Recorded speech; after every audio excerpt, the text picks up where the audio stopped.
Cette femme riche engage une domestique sans savoir que c'est sa fille qu'elle avait abandonnée. Le soleil s'était couché sur Abuja, enveloppant la ville d'une lueur orangée. La villa d'Ijeoma baignait dans un calme étrange. Les domestiques étaient déjà dans leur chambre. La gouvernante avait fini sa tournée et Grace avait quitté les lieux depuis longtemps. Ijeoma, elle, n'avait pas bougé depuis des heures. Assise dans le grand salon silencieux, elle tenait le résultat du test entre ses doigts, comme on serre une vérité qu'on redoute autant qu'on la désire. La lumière tamisée des lampes dessinait sur son visage les contours d'une femme fatiguée, ébranlée dans ses certitudes. Depuis 23 ans, elle avait imaginé ce moment 1000 fois, dans ses prières, dans ses rêves, dans ses regrets les plus profonds. Mais jamais elle n'avait imaginé qu'il arriverait ainsi, dans sa propre maison, par le hasard du destin. Elle prit une longue inspiration et fit appeler Chidinma. La jeune femme descendit quelques minutes plus tard, vêtue d'un simple t-shirt et d'un pagne noué autour de la taille. Elle avait cette allure tranquille qu'Ijeoma avait appris à connaître, cette douceur dans le regard, cette lumière étrange qui lui faisait mal au cœur. « Vous m'avez appelé, madame ?» demanda-t-elle avec respect. Ijeoma resta un moment sans répondre. Elle fixait Chidinma comme si elle voulait graver son visage à l'intérieur d'elle. Puis elle murmura doucement, presque dans un souffle, « Assieds-toi ». La jeune femme s'installa prudemment sur le canapé d'en face. Un long silence s'installa entre elles. Ce genre de silence qui dit plus de choses que les mots. Les yeux d'Ijeoma brillaient d'une émotion qu'elle n'essayait plus de cacher. « Il y a quelque chose que je dois te dire », commença-t-elle d'une voix tremblante. « Quelque chose que j'aurais dû savoir depuis longtemps. » Chidinma fronça légèrement les sourcils, ne comprenant pas très bien. Ijeoma baissa les yeux sur la feuille froissée entre ses doigts.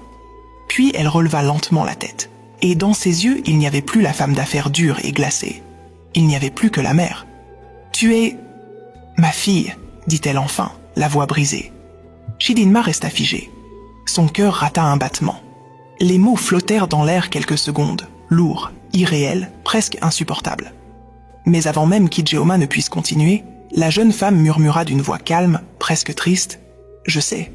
Ijeoma sursauta. « Quoi ?» Chidinma la regarda droit dans les yeux. Aucune surprise, aucune panique, seulement une douleur profonde, ancienne.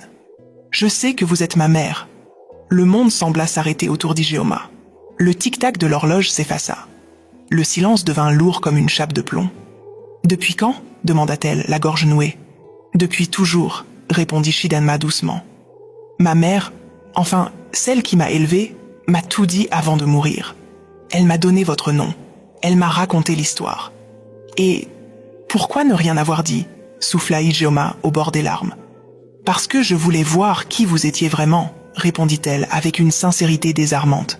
« Je voulais voir si vous aviez des remords, ou si vous aviez simplement tourné la page. » Chaque mot frappait Ijeoma comme un coup de couteau. Elle porta la main à sa bouche pour retenir un sanglot. « Chidinma, je ne t'ai jamais oublié. Pas une seule nuit. Pas un seul jour. » Elle se leva, fit quelques pas hésitants vers elle, puis tendit les bras avec une timidité bouleversante, comme une mère qui n'ose pas toucher ce qu'elle aime le plus au monde. Mais Chidinma recula légèrement.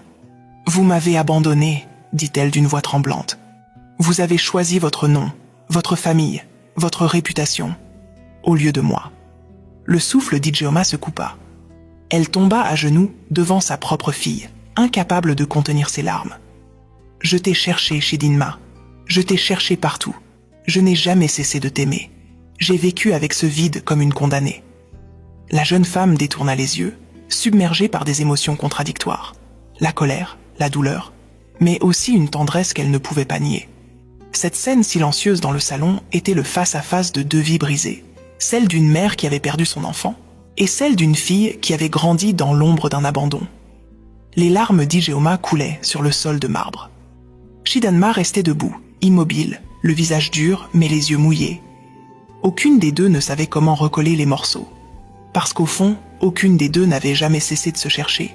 Les jours qui suivirent la révélation furent d'une lourdeur insupportable dans la villa d'Ijeoma. L'air semblait plus froid, les couloirs plus silencieux, les regards plus fuyants. Chidinma évitait la maison principale autant qu'elle le pouvait. Elle ne croisait Ijeoma que brièvement, lors des repas ou dans le couloir, et même ces instants étaient traversés par un silence coupant. La blessure n'était pas nouvelle. Mais désormais, elle avait un visage, une vérité. Ijeoma, elle, n'était plus la même. La femme d'affaires redoutable s'effaçait derrière une femme brisée, une mère en retard sur sa propre histoire. Elle avait beau essayer de travailler, ses mains tremblaient lorsqu'elle signait des documents. Les réunions lui paraissaient vides de sens. Les chiffres n'avaient plus d'importance. Chaque nuit, elle s'asseyait sur la terrasse, seule, les yeux perdus dans le vide. Le vent chaud d'Abuja lui effleurait le visage, mais à l'intérieur, tout était glacé. Elle se répétait cette phrase en boucle. Si je n'avais pas cédé à la peur, elle n'aurait jamais grandi loin de moi. Elle avait passé 23 ans à rêver de retrouver sa fille. Elle l'avait enfin devant elle. Mais la réalité avait un goût amer. Le temps perdu ne s'efface pas. Une nuit, elle trouva la porte de la chambre de Shidanma entr'ouverte. La valise était posée au sol, ouverte. La jeune femme rangeait silencieusement ses affaires. « Tu pars ?» demanda Ijeoma, la voix brisée. Shidanma sursauta légèrement, puis hocha lentement la tête. « Je ne peux pas rester ici, madame. »« Ne m'appelle pas madame » souffla Ijeoma. Un long silence. Puis Shidanma détourna le regard.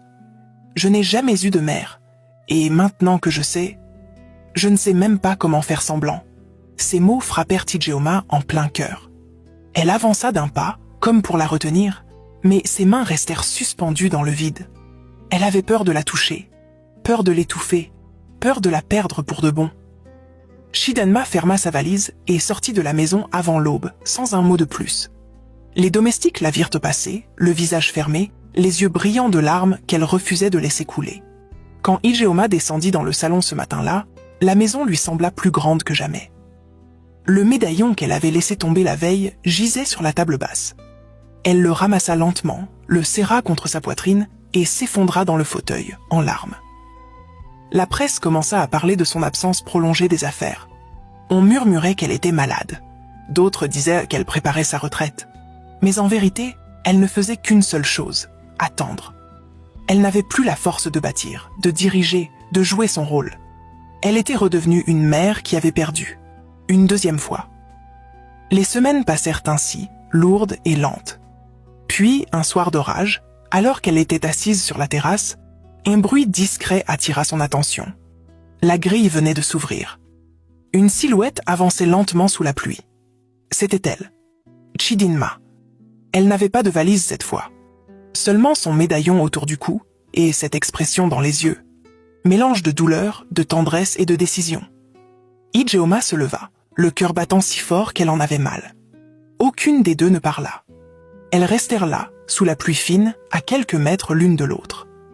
Deux femmes liées par le sang, mais séparées par 23 années de silence. Et puis, lentement, Chidinma s'avança.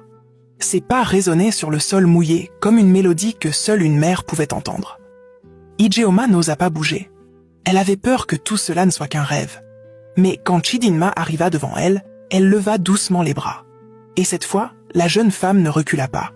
Elle se laissa envelopper dans une étreinte tremblante, désordonnée, mais réelle. Elles restèrent ainsi longtemps, sans un mot, laissant la pluie couler sur leurs visages mêlés de larmes. Aucun mot ne pouvait effacer le passé. Mais cette étreinte disait tout ce que les années avaient ravolé. Ce soir-là, dans la grande villa d'Abuja, il n'y avait ni puissance, ni fortune, ni contrat. Seulement une mère et sa fille. Deux cœurs cabossés, qui, malgré tout, venèrent de se retrouver.